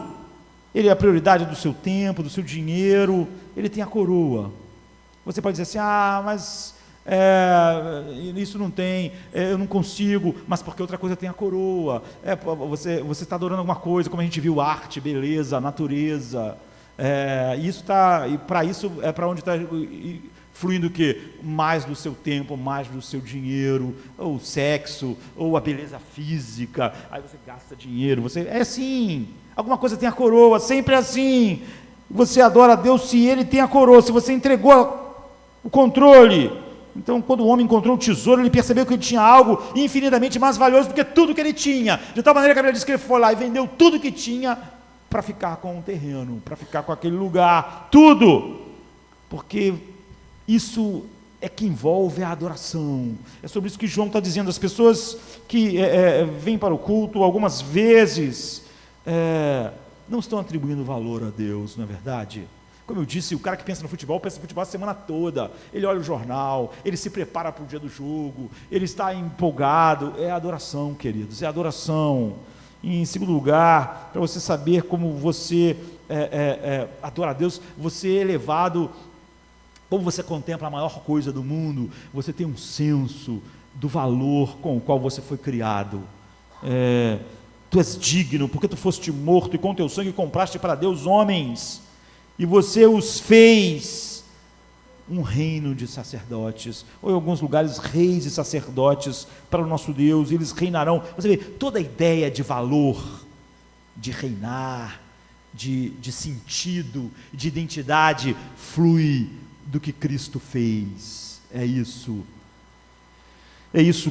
que você sabe que você é um verdadeiro adorador. Ela não vem daquelas coisas, por exemplo, diz assim, o que há no mundo? O que há no mundo é a concupiscência da carne, o desejo da carne, né? A concupiscência dos olhos, ou a soberba da vida, que a soberba da vida é o sinal de status, aquilo que eu me sinto importante por causa da marca do meu carro, por causa da marca da minha roupa, por causa de como é minha casa, ou o bairro que eu moro. Isso é o que chama de soberba da vida, são sinais de status, ou seja, é o senso de valor que as coisas que eu possuo me dão. Eu sinto que eu tenho valor porque eu eu moro no endereço, eu dirijo um carro, eu visto uma roupa. Então, a Bíblia diz, nada disso vem de Deus, porque esse senso de valor é o oposto da adoração. A adoração, você sente que você é um reino, que você foi feito rei, e você é um sacerdote, mas por causa do que Cristo fez, isso que te dá o teu senso de identidade, de valor, de adoração, aquilo que alimenta de fato a alma, que quando não é alimentada com boa comida, como o corpo físico, vai comer até qualquer porcaria, até comer, como a gente falou, amigos que morreram para ficar vivo, mas vai. Então, a verdadeira adoração faz você se sentir totalmente pleno, satisfeito. É por isso que Pedro diz sobre uma alegria indizível e cheia de glória. É por isso que a ideia de um cristão sem sentido para a vida, desesperado da vida, triste, arrasado, desesperado, é a antítese da adoração. Você não pode dizer que esse cara é um verdadeiro adorador, se essa é a verdade sobre ele. Ele não pode. Então, o que significa adorar? Significa encher o seu coração do valor de Deus, de tal maneira que o seu coração se incendeia com esse valor. É o que está acontecendo nessa cena, de tal maneira que você reorienta toda a sua vida em torno desse valor infinito de Deus. Meu casamento foi feito para mostrar o valor de Deus. O sexo foi criado para isso, as montanhas foram criadas, o trabalho foi criado para isso, tudo foi criado para isso. Então tudo é reorientado dessa forma, e você vendo que ele vale, que ele é digno, que ele vale a pena, o seu coração se inflama, e isso é adoração. É aí que você está. A Bíblia diz, aqueles que adoram em espírito e em verdade, é sobre isso que ele está dizendo, é sobre o que o Apocalipse está dizendo aqui. Então, se tiver que haver alguma renúncia, isso não importa. Quem controla o seu coração, controla isso. Se você ama alguém, você se limita por causa daquela pessoa. Se você ama viajar, você economiza dinheiro em outra coisa para você viajar. A renúncia é uma coisa natural para as coisas que você ama, e aquilo que controla totalmente o seu coração, olha, há renúncias na sua vida, claramente por causa do valor de Deus, porque Ele é digno, por causa da alegria que você tem nele. Há uma alta imagem radicalmente nova, que não flui do seu corpo, e não flui das coisas que você tem, e não flui da relevância que o mundo possa atribuir a você, que flui totalmente da sua identidade em Cristo. Há uma confiança de que todas as coisas estão sendo trabalhadas para o seu bem, ou seja, que bem? Contemplar Cristo para sempre. Existe um sentimento de realeza, ou seja, aquilo que o ser humano podia sentir como a coisa mais valorosa sobre si mesmo, vindo totalmente de Deus, essa sensação de grandeza, porque você está sendo cheio daquilo para o qual você foi feito. Então, você está adorando, senão você não está. Você está adorando outras coisas, que não tem completude. Por isso deixa o homem como que comendo porcarias, como o físico faz. Mas o que acontece? O homem pode comer porcaria porque ele não tem uma boa comida. Eu disse lá na Venezuela, as pessoas mexendo no lixo, comendo, você vendo, mas o que elas estão? Elas estão magras, estão doentes, porque não pode haver plenitude de vida quando o corpo físico não está recebendo a comida que foi feita para ele receber, para ser pleno. Nem a alma. O homem pode estar adorando outras coisas que não é Deus, mas sua alma está definhando. Vai chegar um dia que nada disso existirá mais para ele consumir, e sua alma vai definhar, consumindo a si mesmo eternamente. Então, o foco do culto, para nós encerrarmos, não é suficiente adorar, você tem que adorar a coisa certa. Apesar de todos estarem adorando, não importa o que você acredita, algumas pessoas dizem, desde que você seja sincero, isso não é válido nem para o mundo, nem para a igreja. Aqueles irmãos ali, eles não estão sabendo o que estão adorando, eles não conhecem, mas está bom, porque eles são pessoas muito sinceras. Paulo diz assim, meu coração dói pelos meus irmãos, porque eu sinto que há um certo zelo, mas eles estão perdidos. E eu faria qualquer coisa que eu pudesse para que eles fossem salvos. Paulo dizendo, esse zelo não salva ninguém, não deixa ninguém numa situação melhor. Porque quando você diz que, você só diz que qualquer coisa pode ser adorado, porque você não acredita que nada é sagrado. Então qualquer coisa pode ser adorado. Quando você diz que Deus pode ser adorado de qualquer jeito, cada um pode criar a sua própria ideia de Deus e adorar, é porque você não acredita que existe um Deus de verdade. Se uma mãe falasse para um filho assim, você pode chamar todo mundo na rua de pai, o que o garoto entenderia?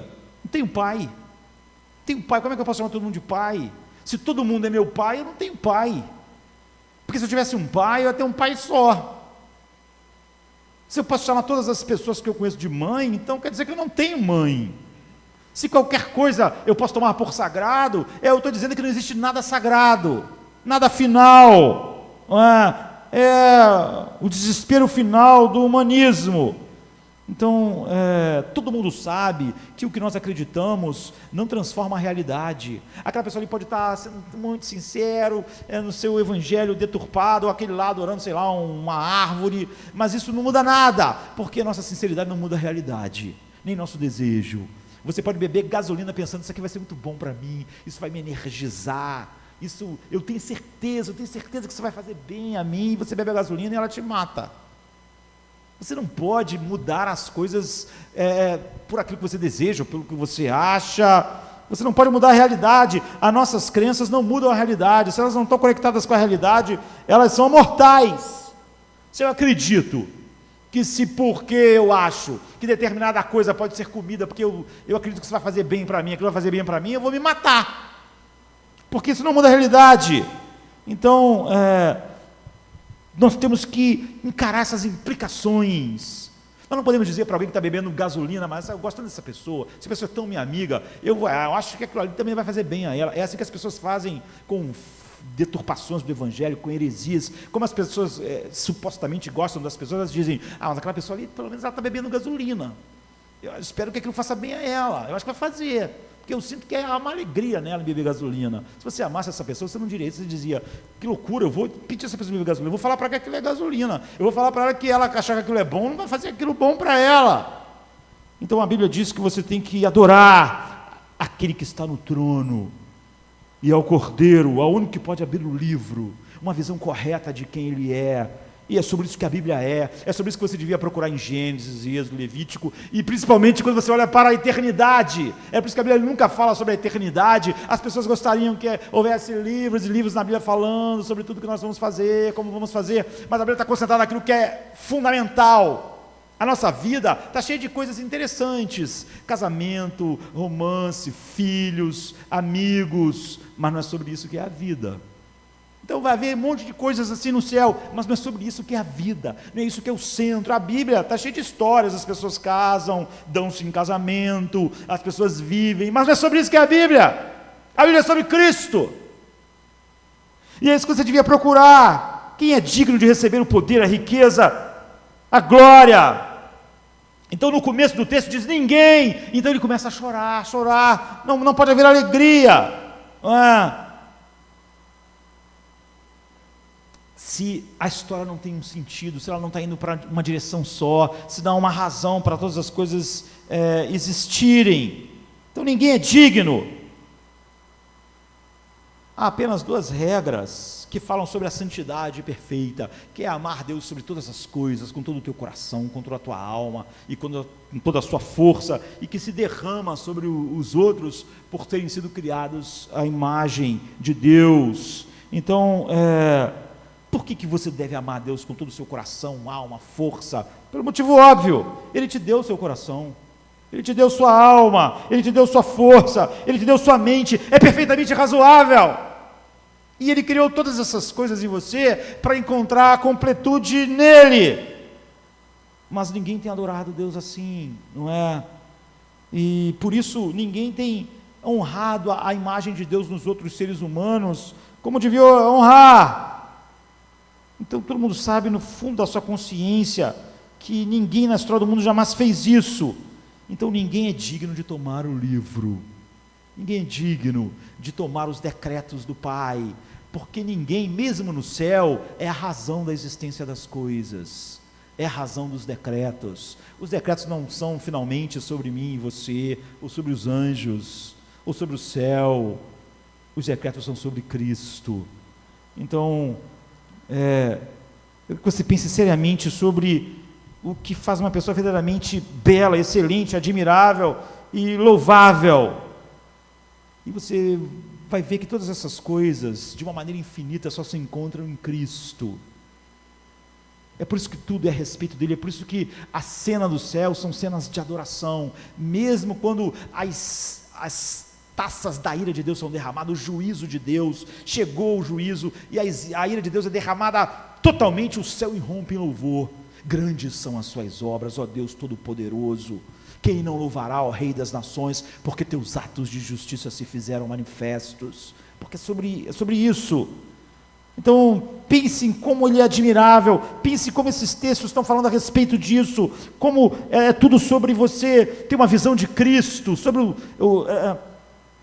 isso que é a Bíblia, e sobre isso que é a eternidade. Quando você pensa no céu, você não deve gastar tempo pensando em um monte de coisa. Outro dia eu li um livro inteiro, escrito por um pastor, que ele fala um monte de coisa, sinceramente, seja ser patético a respeito do céu. Não é? Porque ele gastou um tempo enorme falando para nós sobre coisas que não era Cristo. A Bíblia não faz isso. Nem essa vida devia ser sobre alguma coisa que não seja Cristo. E é exatamente porque ela é sobre as coisas que não é Cristo, é que ela é um horror.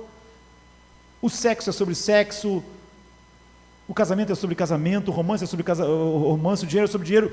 Tudo isso devia ser por causa de Cristo. Então isso teria um sentido, isso encontraria o seu lugar, mas como não é, perde o seu sentido, se torna expressão do pecado e da adoração idólatra do coração do homem caído. Então, o princípio que eu estou tentando ilustrar é aquilo que faz Cristo se destacar como totalmente único. E a beleza, a excelência consiste na proporção de certas qualidades, como o Jonathan Edwards, por exemplo, falou. Então, você vê que a glória, Jesus tem a glória infinita, mas isso está misturado. Quando você vê a glória num ser humano, aí você vai ter dificuldade de ver profunda humildade, essas coisas, mas ele não, ele é totalmente humilde e totalmente glorioso. Essas coisas essas belezas parecem impossíveis estarem num lugar só. Então você vê, você deve admirá-lo por isso, você deve encher seu coração por isso. É isso que faz o céu, quando ele diz, para que eles vejam a minha glória, é ver o valor infinito que ele tem. E você vê admirar ele pela sua transcendência. Tudo foi criado por causa dele, mas no entanto ele é condescendente. Ele se tornou filho do homem, ele entrou na criação que ele fez, e ele entrou de uma maneira totalmente humilde, o Rei da Glória. É uma beleza única, você admirar ele pela sua justiça inflexível, ele é santo, ele não pode contemplar o pecado, ele vai ser o juiz, do qual o Apocalipse vai dizer que as pessoas vão querer esconder, pedir os montes que caiam para esconder eles dos olhos do Cordeiro, mas no entanto, ele é cheio de misericórdia, tão cheio de misericórdia, que ele tomou suas misérias sobre ele, o castigo que nos traz a paz, ele tomou sobre ele. Você vê, agora, como essas duas belezas podem estar perfeitamente juntas, justiça implacável, todo pecado merece a ira infinita, nem que seja sobre mim, para que eu use da minha misericórdia, mas ele é misericórdia. Nós não podemos, nós às vezes queremos ser justos, e nós, quando olhamos para nós mesmos, sabemos que se a justiça fosse aplicada daquela forma, nós seríamos consumidos, mas ele é totalmente justo, totalmente misericordioso. Nós podemos admirá-lo pela majestade infinita que ele tem, mas ele pode dizer, eu sou manso e humilde, que vocês querem ser mansos, olhem para mim, eu, o Rei do Universo, eu que dei vida a todas as coisas, eu sou manso, eu sou humilde de coração, meu coração é totalmente humilde. Você quer admirar por causa da sua igualdade com Deus. Jesus ele é a expressão do Pai, porque ele é Deus. Nunca houve uma época que ele não existisse. Ele é Deus eterno, não há nenhum atributo que o Pai tenha que ele não tenha. Ele tem igualdade, mas no entanto, você vê a profunda reverência que ele tem pelo Pai, ele se prostra, ele diz Pai Santo, todas as vezes que ele fala com o Pai é assim, Pai Santo, ele se prostra em oração, mas ele é igual. Como isso pode estar convivendo junto em Cristo, essa igualdade perfeita com Deus, e ao mesmo tempo essa reverência para com o Pai?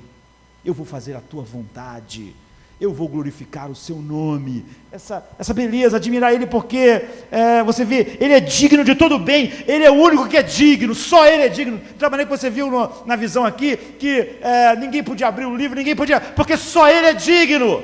Ele é digno de todo bem, nós somos dignos de todo mal. Só ele é digno de todo bem, nem os anjos são dignos de todo bem, mas ele é digno de todo bem. Mas no entanto, ele que é digno de todo bem, tem uma paciência para sofrer o mal que você não tem. Ele recebeu todo o mal, ele recebeu toda a ofensa, todo cuspe, todo horror, e ele recebeu isso como uma ovelha muda. O único ser que é digno de todo bem, recebeu todo o mal. E mesmo quando você vê, ele recebeu a ira infinita do Pai, como é que ele se dirige ao Pai? Deus meu, Deus meu. Ele que é o único que merece todo bem, digno, só ele é digno, ele recebeu todo o mal. E ele está pronto a sofrer isso com uma paciência incrível. E você, quando acontece alguma coisa má na sua vida, você faz um drama. Você pode dizer aqui nesta noite, eu mereço todo mal, mas amanhã, com o menor problema que aconteça, você diz, por que Deus está permitindo que esse mal entre em minha vida? Mas ele que merece todo bem, recebeu todo mal, pacientemente, como uma ovelha. E nós admiramos e amamos, e ficamos perplexos, não é? Como os escribas, fariseus orgulhosos, ficavam admirados com a sabedoria dele, mas como ele podia ficar com as crianças, e como ele podia falar com elas, como normalmente o sábio, o grande sábio, que todos admiram, pode perder tempo com gente ignorante, ou com criança que não pode entender as profundidades da nossa mente. Você pode admirar ele porque ele podia acalmar uma tempestade, ele podia fazer qualquer coisa, ele criou um mundo do nada, mas ele nunca usou o seu poder para ter um conforto. Esse calor horrível da Palestina, dá uma esfriada aí, que agora ficou bom. Ele nunca fez isso, ele nunca mudou nada para ter conforto. Que inferno esse calor, esse mundo, como eu estou suando, né? Vou transformar essas pedras em pão, vou caviar, em salmão. Ele nunca fez isso. Se não tinha comida, ele ia sentar e esperar os discípulos irem comprar.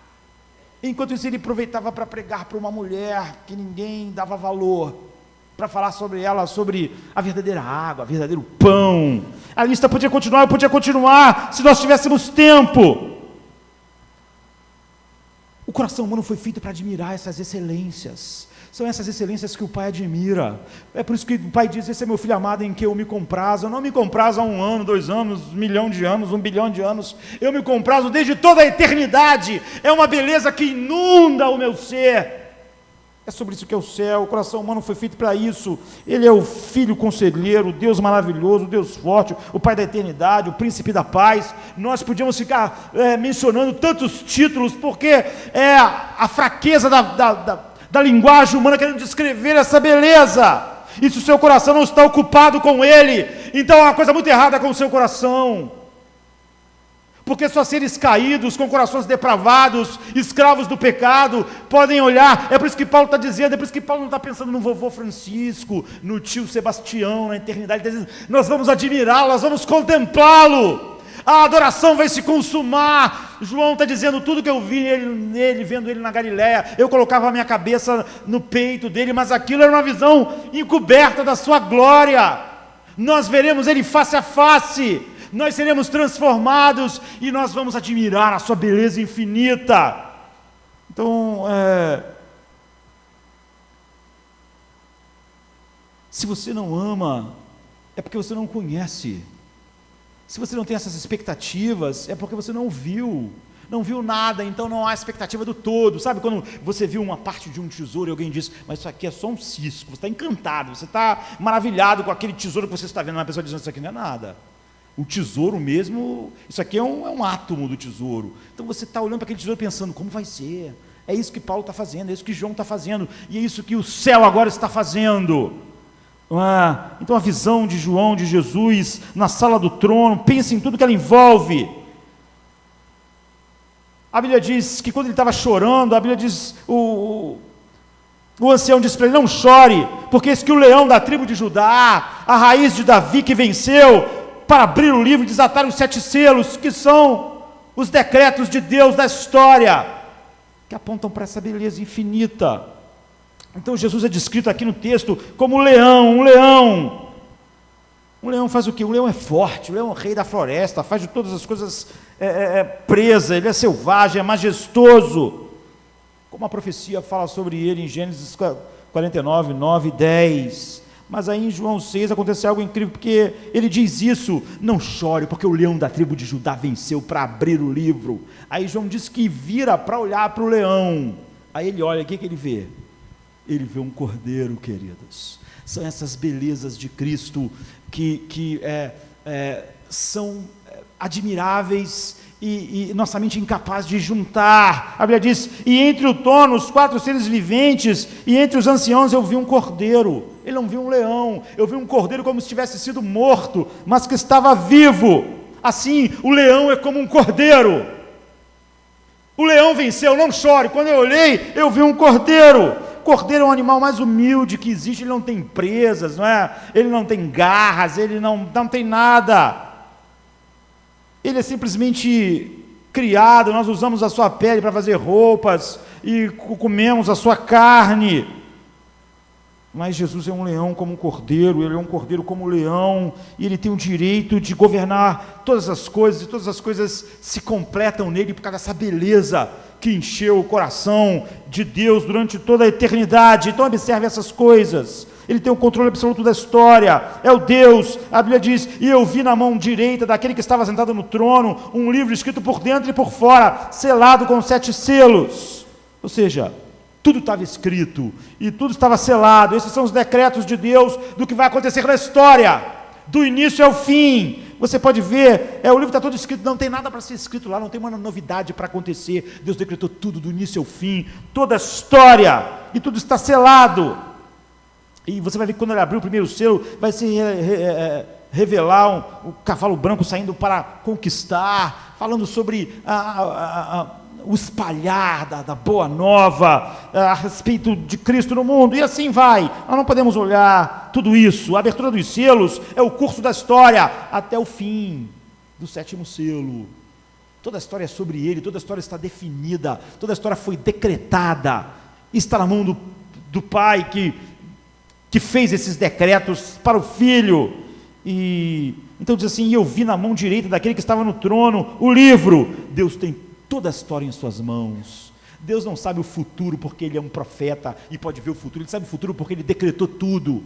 Ele diz: eu sei o fim desde o princípio, porque toda a minha vontade será feita. Essa é a razão. Deus não olha para o futuro para ver o que vai acontecer como um vidente, como algumas pessoas pensam, porque quem teria feito esse futuro que Deus está olhando?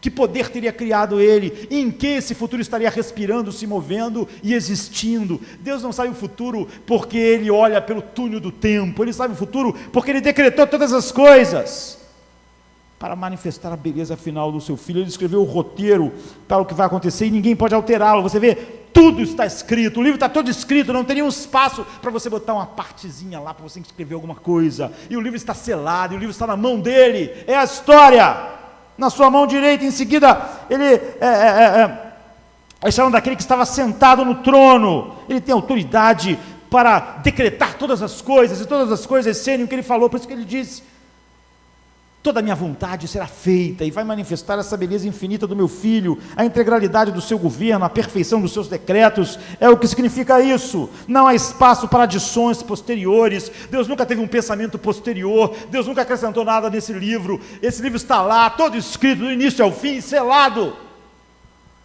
O que podemos aprender com isso é que nós devemos ver a majestade do Deus soberano, Criador, o juiz de todas as coisas. Essa imagem é enorme, e nenhuma criatura é digna de ter esse livro. Então o versículo 2 e 3 diz: e vi um anjo forte bradando com grande voz: quem é digno de abrir o livro e romper os selos? Sobre quem é a história? Quem tem a história em suas mãos? E ninguém no céu e na terra, nem debaixo da terra podia abrir o livro, nem olhar para o livro. Então, por que o próprio Deus não abre o livro? O próprio Pai Porque, óbvio, nós veremos a resposta logo em frente. Só Cristo está qualificado para abrir o livro. E ainda assim, miseráveis como nós serem salvos. Porque Ele vai abrir o livro como o Cordeiro que foi morto antes da fundação do mundo. Para aqueles que têm os seus nomes escritos no livro da vida do Cordeiro que foi morto antes da fundação do mundo. Se esse livro é aberto, se a história se desenrola sem isso, então não haveria nenhuma demonstração final da graça de Deus. Seria como se Ele... Se você achasse que Deus podia abrir a história sem ser o Cordeiro que abre essa história, você estaria imaginando um Deus falso, um Deus imaginável, que pode olhar para o pecado e varrer isso para a lata de lixo. Mas Ele vai demonstrar sua justiça, tanto na condenação, quanto naqueles que Ele remiu com o seu sangue. E alguém deve ser encontrado, então, para ter a história em suas mãos, que glorifique totalmente a Deus. E nenhum anjo do céu, nenhum homem na terra, nenhum poder. Essa lição nós aprendemos a partir dessa segunda observação, não é? Primeiro, que Deus é um Deus que manifesta a sua beleza infinita somente em seu Filho, que junta em si mesmo misericórdia infinita e justiça infinita, e sem Jesus só há choro, lamento. É por isso que João começou a chorar. Se não há ninguém, se não há alguém como Cristo, se não há o Cordeiro de Deus, então só vai sobrar para o homem lamento, choro, agonia, porque a história vai ser um autoconsumir de si mesmo, de corações que foram feitos para adorar, mas que vão se autoconsumir eternamente, sem ter o alimento para o qual suas almas foram feitas, a beleza de Cristo. Ele dizia: eu chorava muito que ninguém foi achado digno de abrir o livro, nem olhar para ele. E sem Cristo nunca vai parar o choro, entende? Você entende por que quando o homem vai ser apartai-vos de mim, maldito, é um ranger de dentes e um choro sem fim? Se não há ninguém que é digno de abrir o livro da história de tal maneira que Deus seja totalmente honrado, então não haveria nenhum triunfo do Evangelho, nenhum triunfo da graça, porque isso não está baseado na suposta liberdade do homem, no livre-arbítrio do homem, mas nessa ação soberana de Deus em Cristo. Então não haveria bodas do Cordeiro, nem novo céu, nova terra. Portanto, Cristo é absolutamente central em todas essas coisas, em cada um do que foram redimidos. Toda a glória vai para Ele, porque Ele fez tudo, Ele conquistou a justiça dessas pessoas, tudo aquilo que faz delas de novo a imagem de Deus, ao serem transformados na imagem de Cristo, que é o objeto da predestinação. E Ele tem esse direito, porque Ele é um leão como um cordeiro, e um cordeiro como um leão. E isso mostra a sua glória. Então um dos anciãos me disse: não chores, eis que o leão da tribo de Judá, a raiz de Davi, venceu, para que ele possa abrir o livro e os seus 7 selos. Então a única pessoa que tem a história em suas mãos, porque a história é sobre ele, para ele, por causa dele, por ele vieram a existir, e só nele a glória final de Deus pode ser mostrada, num Deus todo-poderoso e humilde, num Deus que é a própria vida, mas que morre, num Deus que, sendo igual ao Pai, honra o Pai de todas as formas. Essa beleza, digno és de tomar o livro e abrir os 7 selos, porque foste morto, e com teu sangue compraste homens para Deus, de toda tribo, raça, língua, nação, e os tornaste reis e sacerdotes para o nosso Deus, e eles reinarão. É de ti que eles tiram todo o seu significado, o seu senso de valor, todas as coisas. Agora observe cuidadosamente aqui, no versículo 5, a razão é que o leão de Judá pode abrir o livro. Diz assim: e disse-me um dos anciões: não chore, eis que o leão da tribo de Judá, a raiz de Davi, que venceu para abrir o livro e desatar os seus 7 selos. E é por isso que você não deve chorar, porque ele é o leão. Mas no versículo 9, a razão que ele pode abrir o livro é porque ele foi morto, não como um leão, mas como um cordeiro. Diz: digno és de tomar o livro e de abrir os seus selos. Você vê, ele é digno de tomar o livro porque ele é um leão que venceu, mas ele também é digno de tomar o livro e de abrir os seus 7 selos, porque foste morto e com o teu sangue compraste para Deus. Então ele é um leão como um cordeiro. Que tipo de leão era ele, queridos? Era um leão que tinha essas qualidades que a gente viu. O leão de Judá conquistou a vitória, não como um leão. o leão conquistou a vitória como um cordeiro na cruz. Ele entrou em Jerusalém no domingo de Ramos, sendo aclamado como um rei, né, como um leão, mas no final de semana ele morreu como um cordeiro. Ele venceu o pecado, Satanás, a morte, todos os poderes, como um cordeiro crucificado. É assim que esse leão mostrou a sua beleza infinita. Era uma daquelas derrotas clássicas, táticas. Jonathan Edwards, falando sobre esse paradoxo, ele diz: o diabo tinha, por assim dizer, engolido Cristo, como a baleia fez com Jonas, mas ele era veneno mortal para o diabo, e para a morte, e para o pecado, e ele deu-lhes uma ferida mortal em suas próprias entranhas, e ele ficou tão mal e doente, que ele foi forçado como uma baleia, que vomitou Jonas, 3 dias depois, vomitar Cristo, né? Libertar Cristo, e depois ele estava ferido de morte. Satanás, a morte, o pecado, nas suas obras, volume 1, página 655, ele diz mais, outro dia eu escrevi um texto enorme sobre como Jonathan mostrando Cristo em todo o Velho Testamento. Por exemplo, ele diz assim, neste mesmo volume da sua obra, Jesus é o verdadeiro Sansão, é para quem Sansão apontava em sua morte. Felizmente hoje as pessoas pegam a morte de Sansão e dizem que aquilo foi um suicídio.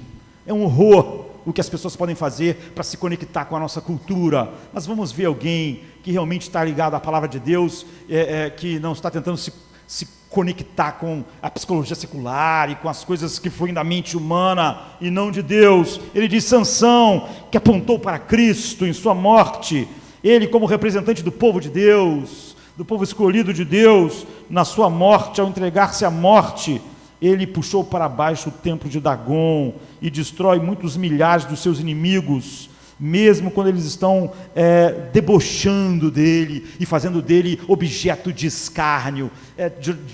Jonathan diz: esse é o tipo de Cristo, foi o que aconteceu, enquanto todos os inimigos dos escolhidos de Deus estavam debochando dele, como debochando de Sansão. Ele parecia ferido de morte, ele parecia cego, ele parecia tudo, ele estava ali destruindo, derrubando as estruturas que fizeram eclipsar o reino de Satanás.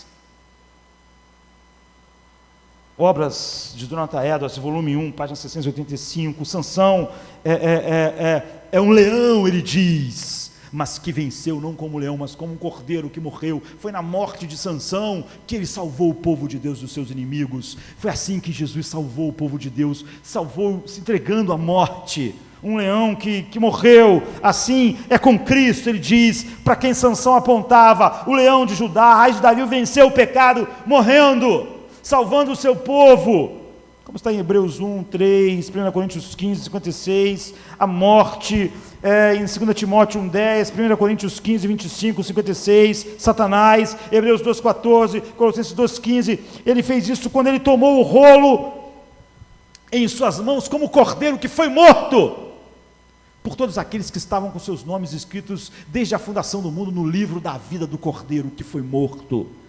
Então ele é um cordeiro como um leão, mas ele também, ele é um leão como um cordeiro, sabe, aquele Sansão forte, o leão, mas que na verdade salvou morrendo. Então, mas ele também é um cordeiro que é como um leão, porque o texto diz assim: e entre o trono, os 4 seres viventes, e entre os anciãos vi um cordeiro de pé, mas como se tivesse sido morto, mas ele tinha 7 chifres. Um cordeiro não tem chifre, queridos. Na Bíblia, chifre é símbolo de poder.